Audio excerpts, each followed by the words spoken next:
Na-realize ko na ito yung path ko when I see the changes in the lives of people that I treat. So orthodontics is something that I learned to love. It's not my first love. It's something that I learned to love. And from there, I realized something very important. And that is orthodontics is my way of inspiring people, serving them, loving them. So, ano siya, kung ano yung what's inside of me, orthodontics became a parang channel of it.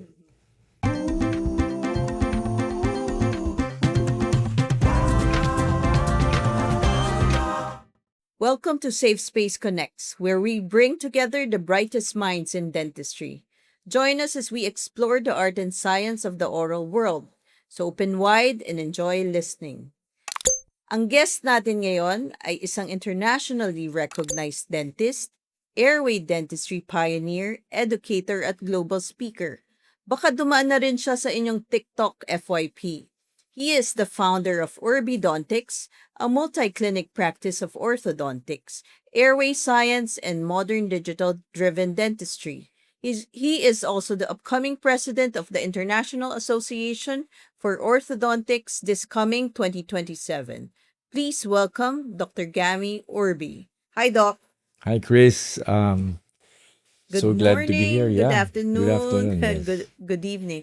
Maayong Maayong buntag. buntag. Maayong buntag. Kamusta ka today, Doc?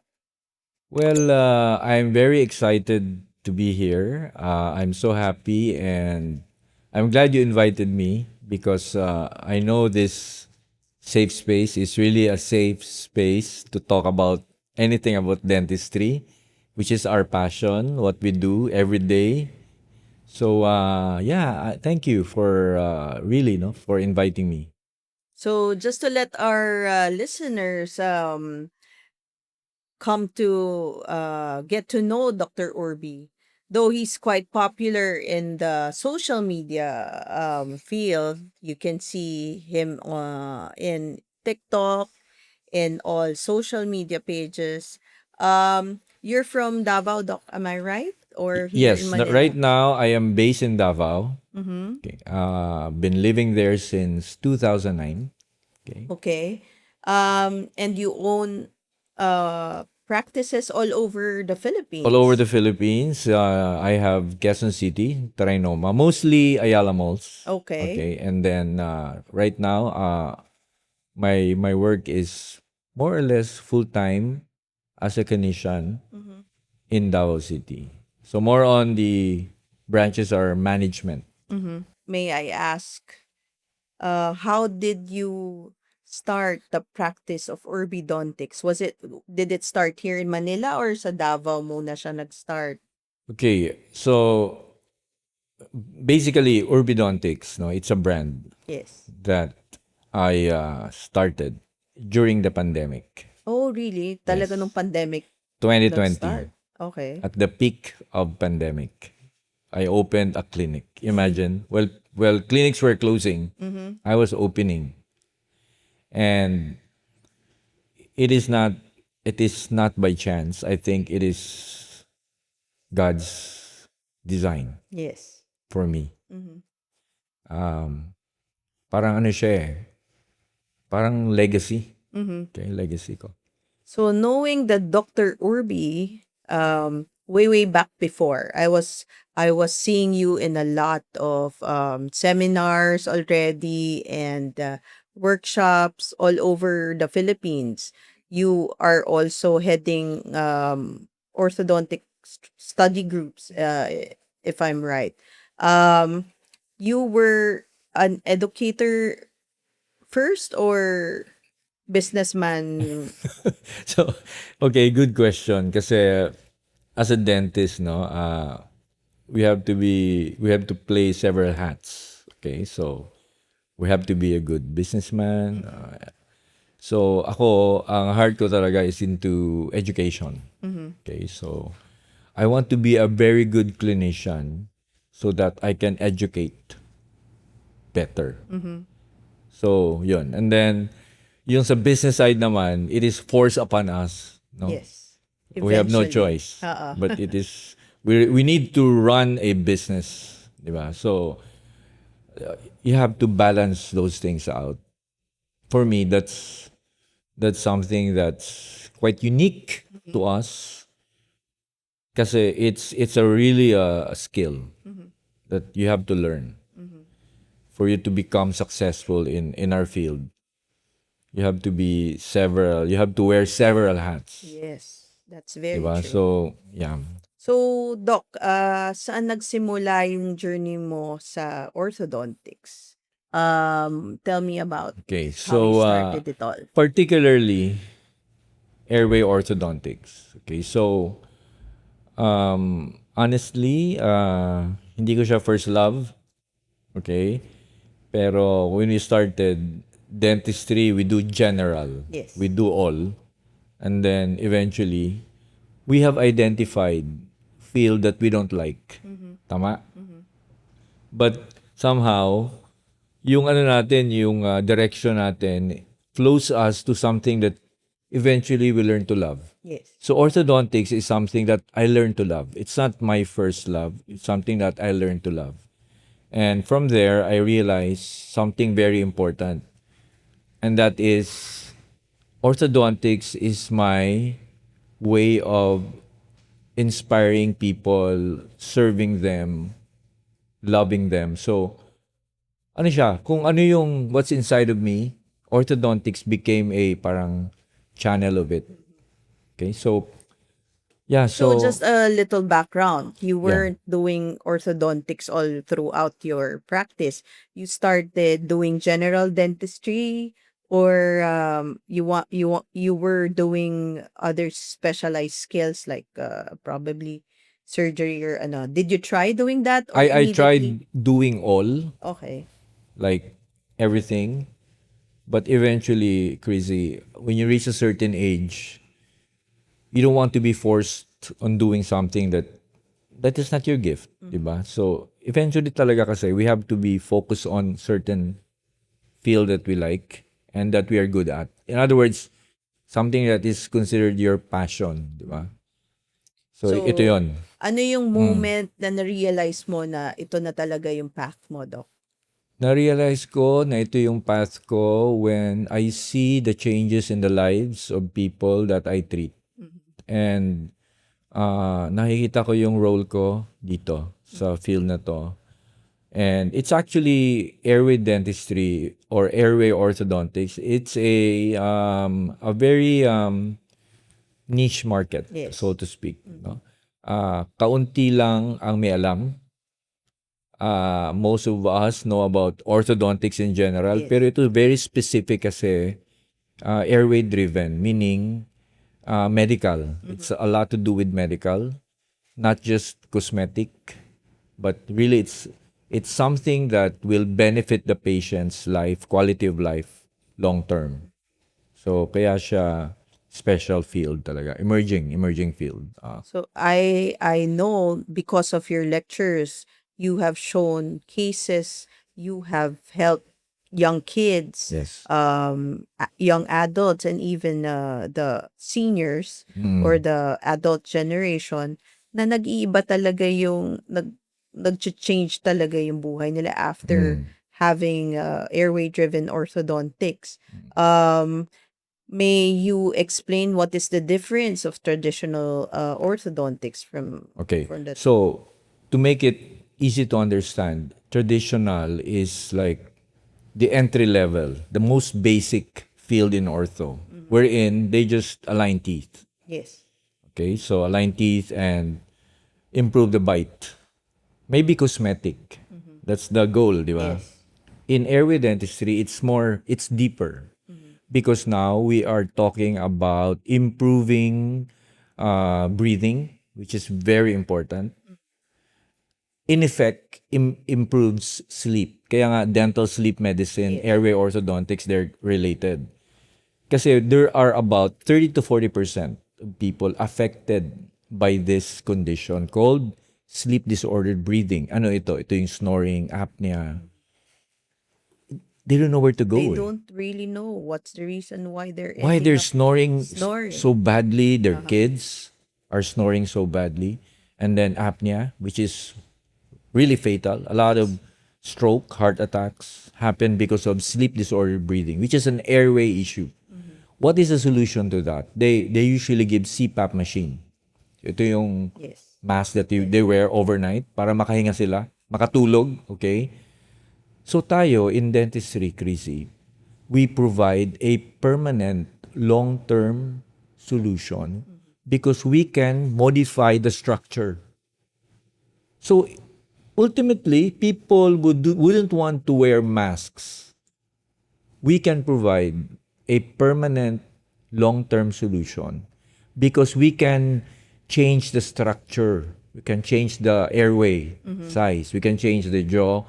We can expand arches. And it provides more patent airway, better airway for breathing. So they're not dependent anymore on machines. So yun yung kagandahan sa field. And for me, I've noticed that when patients come in, the dentists are the least person that they go to. Yeah. They would go to other fields of medicine before finding out that it might also be teeth related. Am I right, Doc? Minsan, complicated na yung problema before they go to us. That's why I'm very happy that Dr. Urbi is one of the pioneers of airway dentistry here. Nakikita mo, habang bata pa lang, na pe-prevent na natin yung mga future problems nila. Right? Chrissy, it's not included in the undergrad curriculum. Yes. Okay? So, postgrad siya talaga. And, alam mo, I can only count the number of my fingers, yung dentists who are practicing this. Kasi nga, hindi siya common. No? So, in fact, the reason why I come to Manila every month to practice here is because of this. Walang nagpo-provide ng ganitong treatment. Very few, kung meron man. So, talagang nasa pa tayo, kung we are the tip of the spear. Yes. So, tayo yung nangunguna dito. And marami pa tayong work na kailangan gawin to educate the public and the dentist as well. So, with your help, this is a good venue for us to discuss it kasi para maintindihan na meron palang path na magbibigay ng long-term solution sa problema ko, which is sleep disordered breathing na tinatawag. Like what you said, Doc, immediately, minsan, you would hear a patient just wearing a CPAP. They thought that's the only Exactly. solution that they have, right? But if you check the oral cavity, there's more Yes. to it. So ano yung pinaka game-changing insight mo for from airway science, or ano yung nakita mo that would benefit the Filipino community and the dental community, meaning informing that the dentists are also responsible to checking airway? Okay, so let's begin with how my personal story dito kasi yung wife ko, who I love so much, I adore her. Yes. Very few people can I say that. saw that. We've been sweet married po ni for Dr. Irby. 30 years, pero I adore my wife. Now, she's a product of traditional ortho. She had premolars extracted. She had 8 teeth extracted 8 teeth. because of ortho. And it resulted to severe apnea. Hindi siya makahinga sa gabi. Gumigising siya every night. So, she suffered. Did it also increase her blood pressure, or Hindi naman, pero side story, walang cancer sa family, but she had it. So, na-relate ko yun. so kumbaga you had to make a way? I have to make a way and fix her system, no? So, para makatulog siya, kung meron siyang sakit, kaya niyang labanan. So, personal yun. And then, what I did, I reversed it. Na-reverse ko yun. By doing airway dentistry. And now, she's 14 years in remission. Wow. So, nakikita ko yung medical effect nung sakit na to. Long term. And meron talagang solusyon. It's nice to know that sabi nga nila everything happens for a reason, right? So when of course for the love of for your wife, which I definitely have seen, Mm. um your passion started, no? You put so much time and you had to also go out of the country to Country. learn. Yeah. So can you tell us how you Okay, can we add one more? Mhm. One of my kids have ADHD-like symptoms. Okay. Okay? Because of sleep disorder breathing. Talagang personal ano to. Oo. It started with my family. So Okay. yung anak kong ito, meron siyang matinding airway issues, allergies, etc. And then meron siyang ADHD symptoms. So kapag kabata ka, kapag kulang ka sa tulog because of airway issue, ang effect nun is ADHD-like symptoms, hyperactivity. Yes. Pag adult, kulang sa tulog, ano ka, para kang weak or Lethargic ka, lethargic. pagod. Sa young kids, ADHD-like symptoms. Ito yung hindi alam ng public na hindi ka pwedeng magbigay ng gamot for ADHD kung hindi mo ma-check muna kung merong sleep disordered breathing. Kasi ang side effect ng gamot ng ADHD is it will even affect the quality of sleep. Okay? So, kailangan maintindihan yon na hindi automatic na ADHD diagnosis. Dapat Yes. ma-clear muna Oo. yung sleep disordered breathing. Dapat wala yon bago ka magbigay ng solution. And it's very important. Thank you for enlightening Oo. our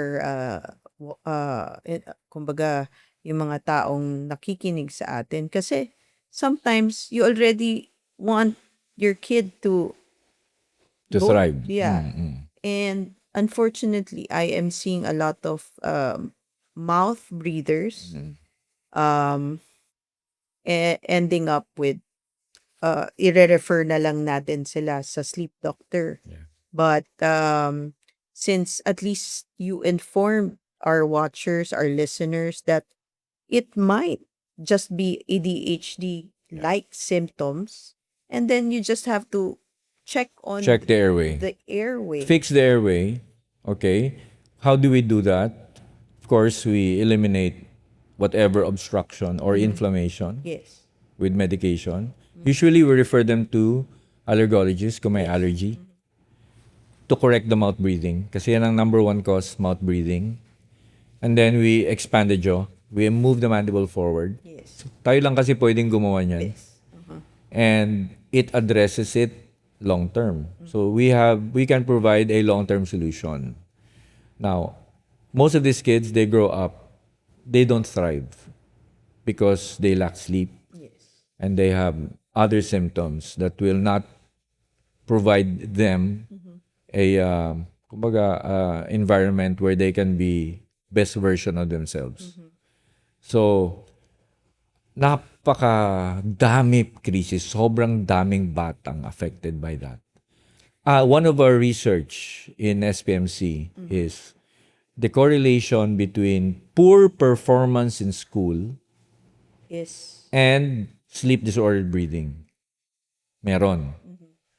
So, nakita namin yung effect nun.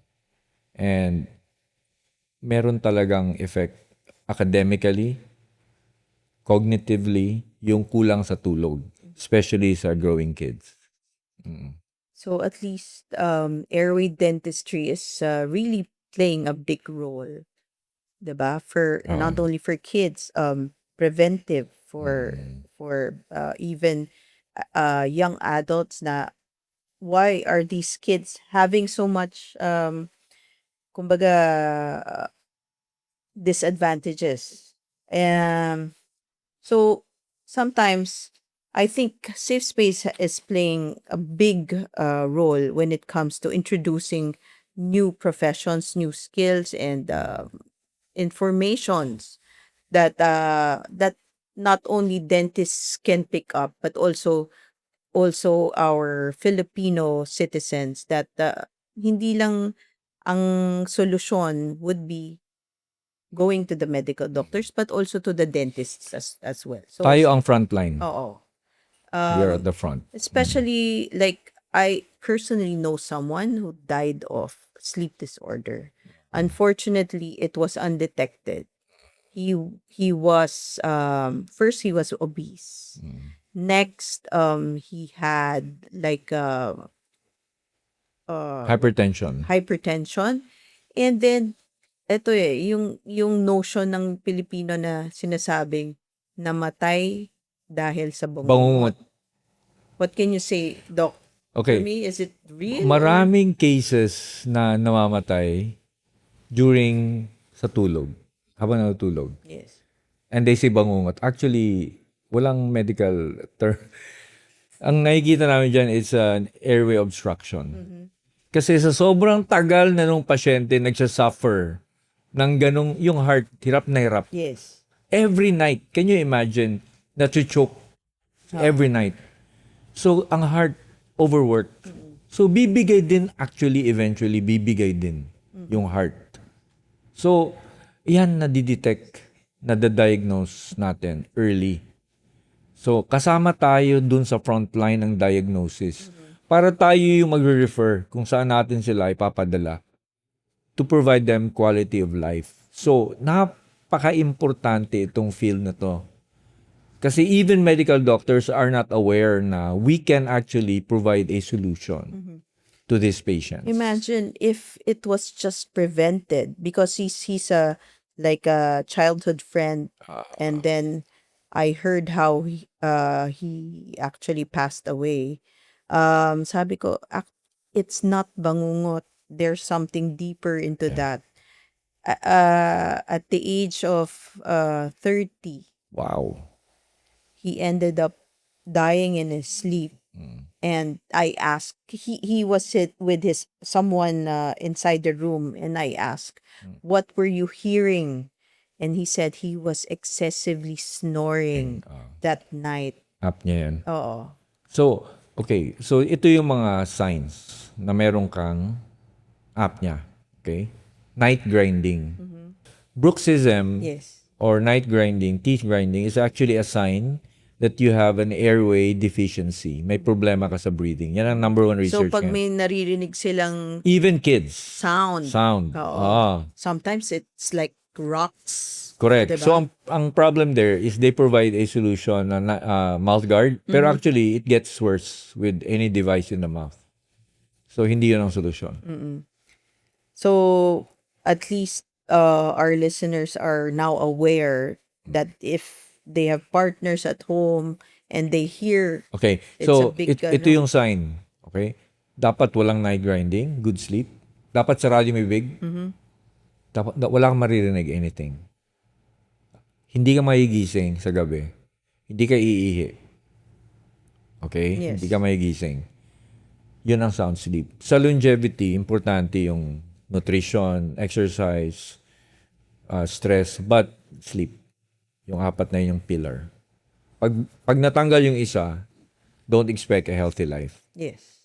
So sleep is very important. So it's like a chain reaction. If you don't get to rest, hindi ka Di talaga. tama yung tulog, right? Yung iba, the only solution that they want would be parang drink medicine. Correct. Or, Oo. diba? Yun So yung symptomatic nauuso yun. oo. Symptomatic. How can you monitor if you continuously just drink like a sleeping pill, 'di ba? And then eventually maririnig mo na sometimes yung iba nagigising sila 'di ba? In the middle of the night. Even urination, if you frequently urinate in the middle of the night, that means you're not well rested. Dapat once lang or wala talaga. Para walang disruption sa tulog. The good thing that I'm seeing right now is meron na rin mga sleep labs Correct. na are kumbaga available already in the Philippines. So what do usually sleep labs do for Okay, so they someone do who's snoring? what we sleep study. So pinapatulog nila yung patient overnight and they study everything about the patient to end up with diagnosis. So yun ang gold standard sa diagnosis. So, Doc, pag-usapan natin ngayon yung trending. Nakikita ko alam mo na, sa TikTok, may mga shops, they're selling the mouth tapes. What can you say about it? Okay, mouth taping, uso siya, nagiging trending kasi nakikita natin online. Pero warning lang, it might not be good for others, especially for those with obstructed airways. Kasi pag tinape mo, may obstruction ka, for example, meron kang polyp or anything, deviated septum or meron kang maliit na airway passage, ngumanganga ka para makahinga. Yes. Pag tinape mo yung mouth, obstructed, anong mangyayari sa'yo? You will die softly Yes. because eventually you cannot breathe with mouth taping. Mouth breathing, it's a way to survive. Especially pag collapsed na yung bite mo di ba? So, yung palate mo, it's So- already near to the tongue. Don't do it without medical supervision. So, sa ating mga listeners, Dr. Urbi is actually telling us that you shouldn't just buy anything that you see, Online, right? Yes. You have to consult a medical practitioner first. professional, yeah. Madali naman magtanong, Doc, ano po ba to? Before, and you don't want ending up in a lot of complications in the end. Example, may patient ako. Sabi ng mami niya, bata, tinape niya. After 2 hours, nagiging bluish yung color ng bata. Bata, mga 6, 7 years old. Nagiging bluish yung face. Nakakatakot naman yun. Katakot talaga yun. Kasi nga, hindi na nga makahinga. Kasi may obstruction. Tapos minout-tape mo pa. So, buti tinanggal niya. Kung hindi, it could be fatal, di ba? Oo. So, delikado siya actually. Yeah, I'm seeing it in a lot of social media, yung mga, syempre, they're trying to recommend the product. I think don't try it until you hear some medical advice about it. Okay, let's go back to your practice, to your private practice, which is Orbidontics, Doc. When you started Orbidontics, ano yung naging vision mo for your practice? So, again, Orbidontics, we started in 2020 during the peak of pandemic. So, if you look at my company logo, nakalagay O, 2, may arrow pataas. Okay. So, that's oxygen, airway up. And then M, myofunctional, U, Orbidontics, gold standard. So, itong office na to, specific to my field lang. Okay, so specific, which is airway dentistry, myofunctional ortho, and aesthetics. All other fields, I refer to my other clinic, which is Green Apple Dental. Okay. So, very specific subspecialty itong clinic na to. And I envision that to be a unique place for you to address whatever concerns you have with airway as well as orthodontics. So talagang you tried to find, or you tried to focus on a specific field of dentistry, which I think Filipinos needed. Need. Yeah. Yeah. Ngayon, Doc, multiple clinics na. So how do you make sure na ang bawat service nyo ay world class? Okay. Do you have to visit each branches of much often? As a dentist, we have to wear different hats every day. Okay. You have to be a good businessman, manager, HR, clinician, supply chain. We're everything. even all the problems in the clinic, Yes. sagot natin. Okay. So that's a very challenging thing about a dentist. No? So Yan how ang- do you divide your Okay. time? So I have a soft heart, okay, to workflow, systems, structured systems.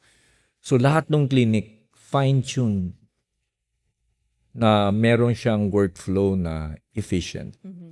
So hindi na kailangan pang ulit-ulitin kasi may workflow na. And that works for me. Okay, that works for me. Yan ang gift ko actually. Systems in place.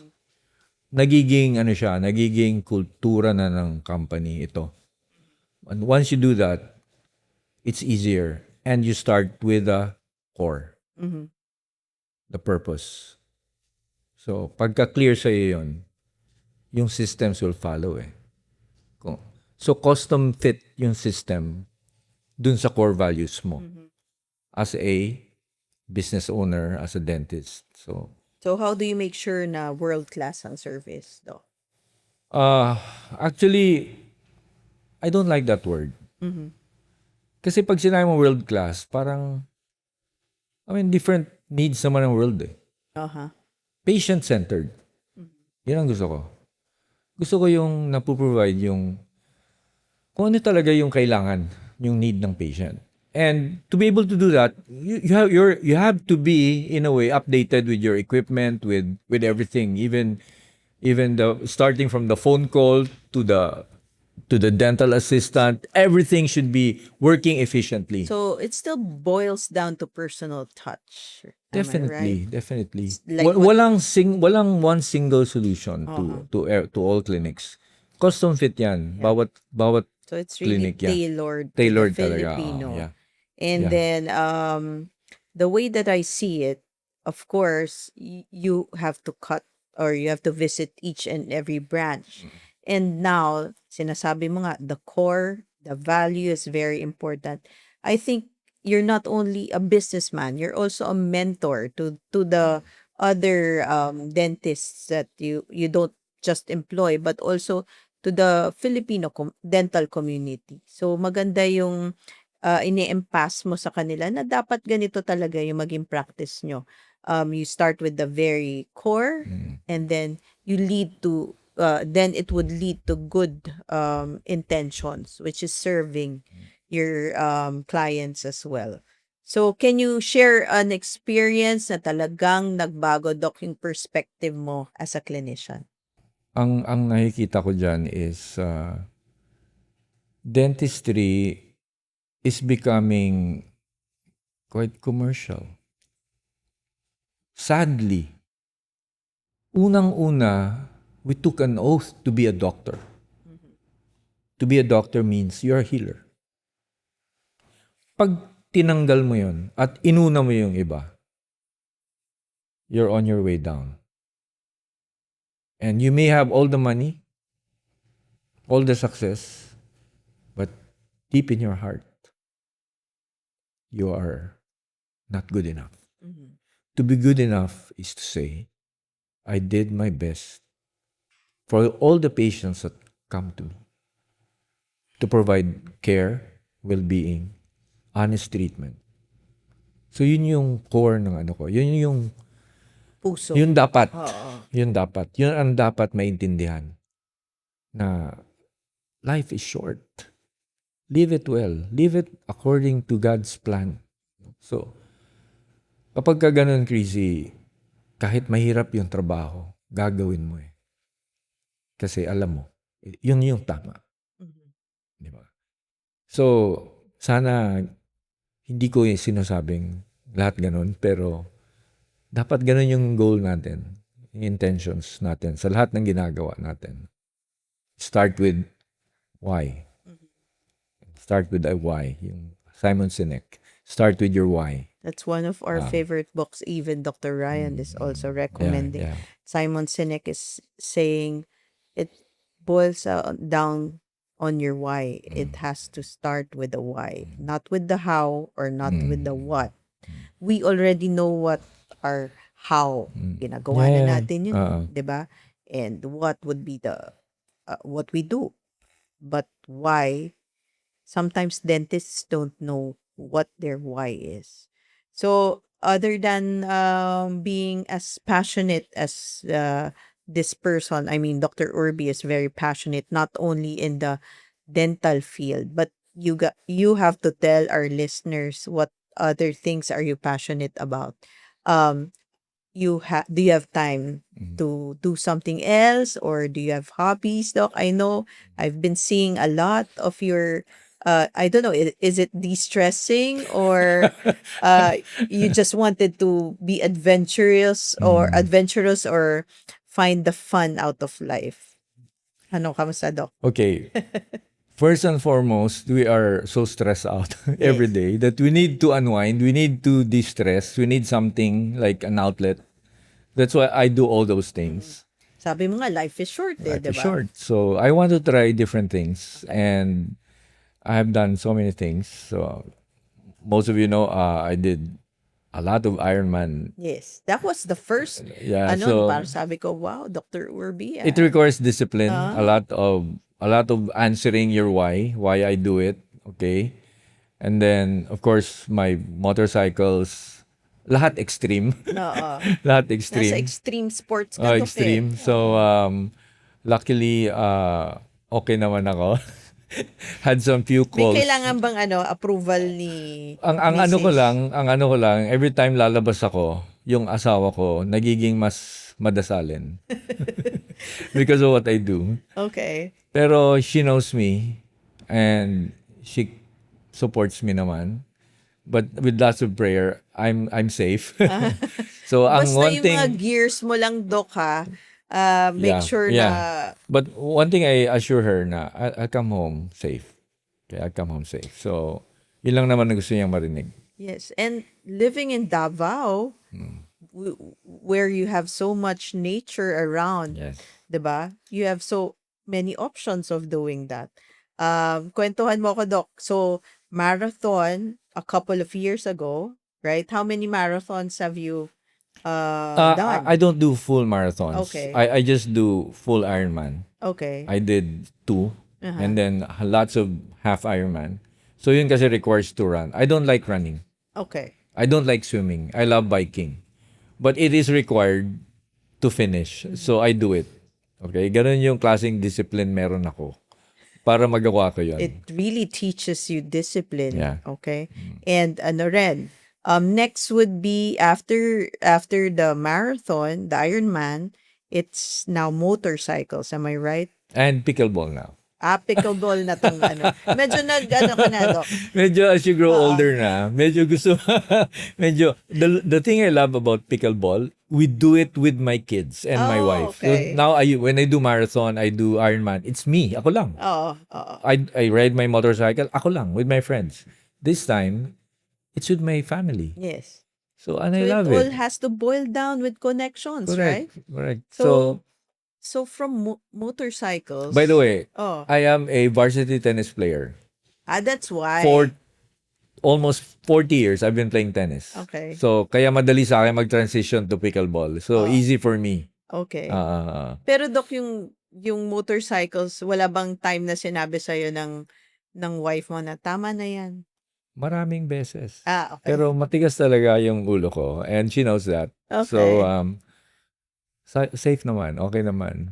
Yeah. Kasi, syempre, now that your family is playing pickleball with you, kahit ano na yan, it's quite fun that the connections are still Yeah. on That's the beauty of the- pickleball kasi socially you it's a can connect with a social- lot of people. yes. Yes. So, and also it's also teaching you how to be just simply doing exercise or ano, 'di ba?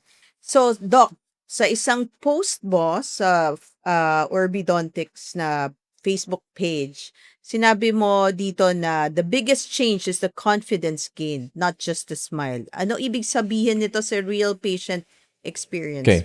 Ito, I can tell you this, Chrissy. As a dentist, no, meron tayong gift. Meron tayong gift na not everyone have. Okay? And that is to empathize. When a patient comes to my clinic, ito nakikita ko to, they carry with them a lot of emotions. No? From trauma, childhood trauma, from bullying, because of their facial deformity. Meron silang pagkukulang na affected all their life. And then they come to us for help. Okay, so, and then, naibibigay natin kasi yung solusyon dun. And it changes the life of a person once you do that. Yun yung pinakamaganda sa field natin kasi from womb to tomb, meron tayong naibibigay na solusyon. Agree? Agree. So, from the moment It's a isang gift, Doc, bata right? na Oo. pinanganak na may tongue tie, may lip tie, meron tayong solusyon. Sa isang matandang hindi na makakain at nutritionally deficient at hindi makangiti kasi walang ngipin, meron tayong solusyon. So from womb to tomb nga yung pwede nating may provide Yeah. sa patients. And I'm seeing that we also have like a good role in changing people's lives, Yeah. right? So in terms of yun na nga, from pediatric to geriatric, sometimes we're the first ones to let our patients know that they might have cardio problems like that. So nakikita natin yung signs and symptoms. Actually, very good question. Yes, Doc. 2 days ago, I have a patient, magpapa-crowns and veneers. 71 years old. Kapag nagpapa-check siya ng BP niya, okay, normal. Pero sa clinic, pag upo niya, mataas. Sinasabi niya wala siyang hypertension, pero sa actually meron. Okay, so ang tawag doon na white coat hypertension, Yes. pero meron.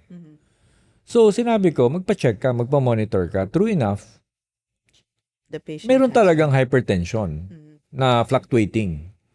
So tayo nakadiscover nun. No? Hindi yung doktor niya. So kapag hindi ko na-discover yon, possibly he can have a heart attack or stroke in the future. So malaking role natin dito, PC, sa field talaga. No? So we are really playing a big responsibility, giving so much care.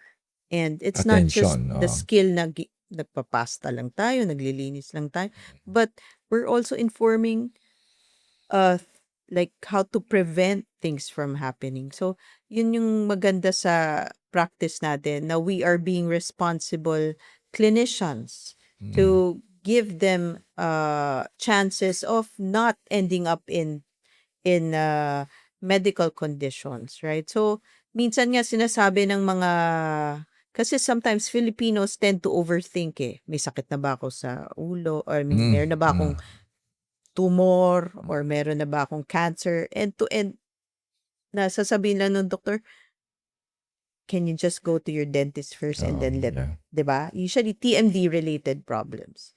Sinasabi pupunta muna sa ENT.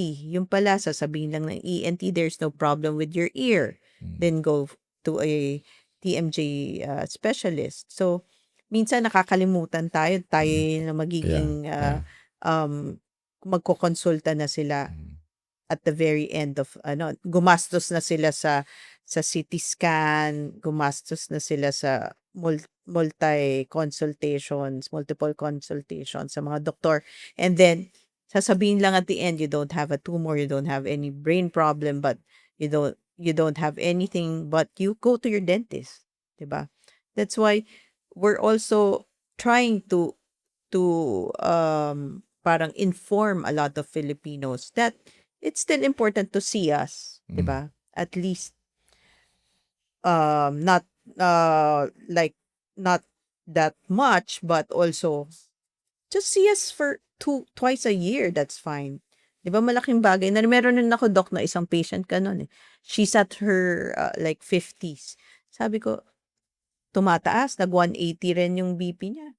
Tapos sabi ko, i-deny. Filipinos are good with the denials, right? Actually. So, doc, Self-treatment. oo, parang ang ganda nung ang ganda that social media plays a big role.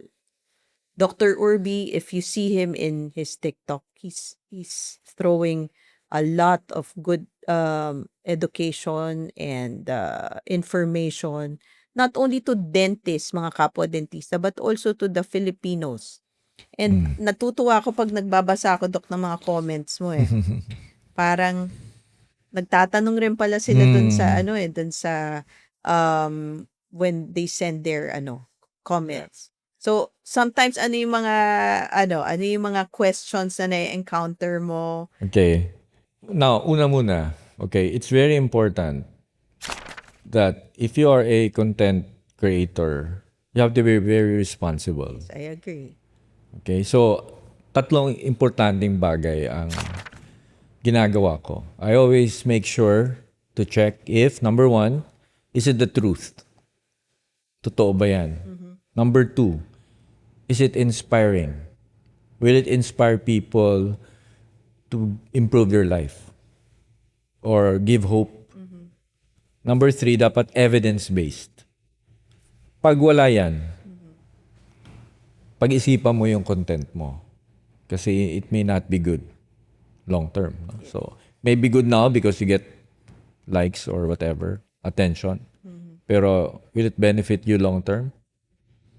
So, yun yung gusto kong we have to watch Be what we bring out because kung wala yun, medyo it's not good. Speaking of social media, do you agree that all influencers should be responsible for what they post? Of course. Ako, you know what I do? It may sound, I always make sure I pray Yes. before I put out something. Okay? May not be perfect, pero pag prayer kasi guided. And you're assured na it will come out good in the long term, di ba? Kung pagdadasal mo. So, yan yung aking secret to my, siguro success, if I may say. Yes, you are. Thank you, because I'm a very prayerful person. I make sure that I pray everything that I do. Pray for what I do. So I love the way that you initiate your TikTok kasi you started na did you know yung mga ganong style and then informative, not iintindihan ng mga normal na tao and wala kang kumbaga you're socially responsible with the information you're telling them. So with that, ano yung mga pwede mong suggest or like what kind of influencing would you want to have your fellow influencers So, ang learn ako, from you? yung aking, if you notice my content, it's a lot of stories about, personal stories about Yes. patients na lives are changed, no? So, nag-improve. So, yun yung gusto kong theme na it should be an inspiring theme, no? Yung content mo. And for those aspiring, wag kayong sabay sa Trend. uso. Yes. Pick something that's about you, unique to you, your own experiences. Kasi yun yung gusto marinig ng tao. Unique to you. You have hundreds of thousands of followers, Doc. Nakikita ko yung TikTok page mo. So what's the story behind your online presence? How did you end up or how did you start? Okay, so di ba sabi ko, I'm an educator. I hesitated to be a content creator because I'm traditional lecturer. Pero may nagsabi sa akin, sabi niya, you're a good lecturer, but you're wasting your energy on lecturing only to 20 people. If you go online, you will be lecturing to millions of people. Do you know I have a content na merong 6 or 8 million views? Wow. Isang 6 saka isang 8 million views. You don't have to be a celebrity, No. to be able No. to. So, you reach out to more people. You reach out to more and become more effective if you go online. Again, be responsible with what you put out. So, what's the name of your TikTok page pala? Gami Urbi. Urbi Gami. Dontix. Urbi Dontix. Yes. So, wala akong makikitang sumasayaw, Doc. Wala akong makikita. Paminsan-minsan. May isang beses. Pero yeah, I see myself doing this. I see a purpose why I do it. It's clear to me. And I find joy doing it. I find fulfillment. And most importantly, I see people having hope talaga when I post something. And you're not just affecting just the dental community but also the Filipino community. Kasi they will be asking questions and very informative Okay. and Alam mo ba kung paano masasabing effective ka sa doctor? When you have lots of medical doctors as patients. Yes.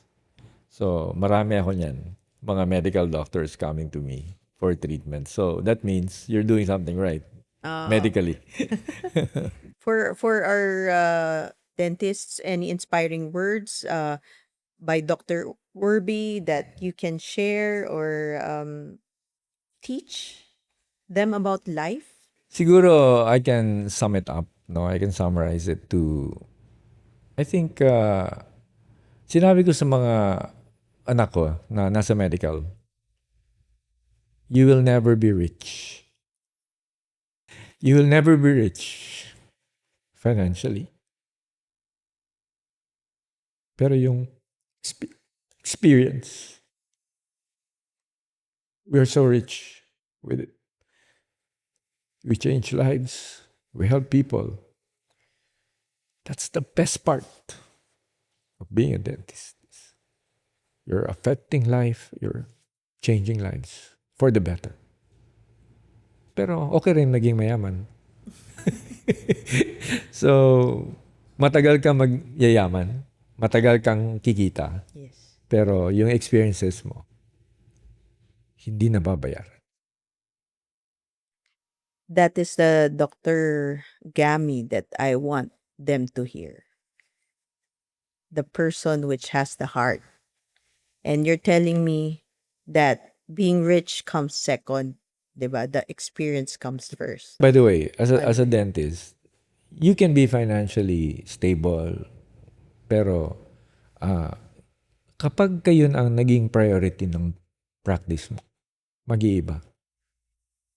Sana hindi.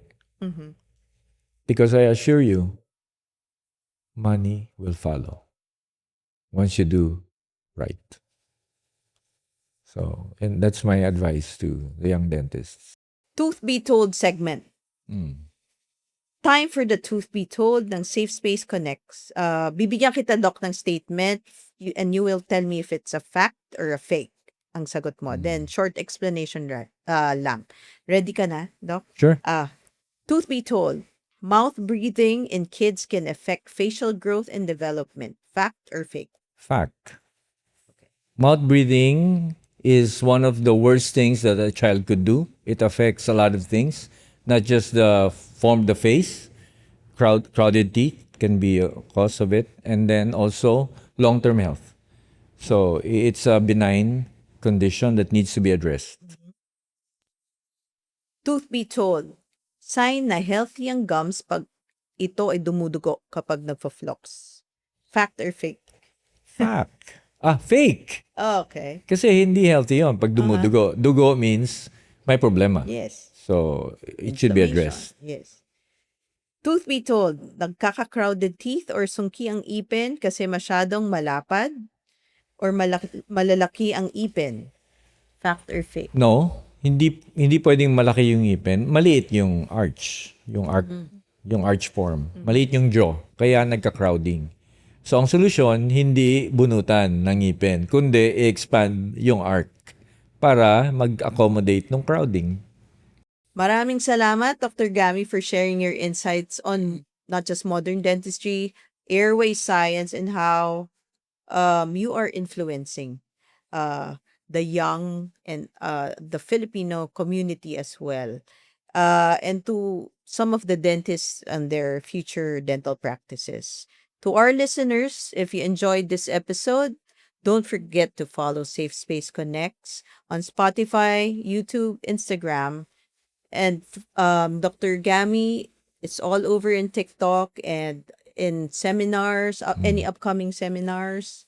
Regularly, we have a lot of seminars going on under International Association for Orthodontics. You can check our page. There's a lot.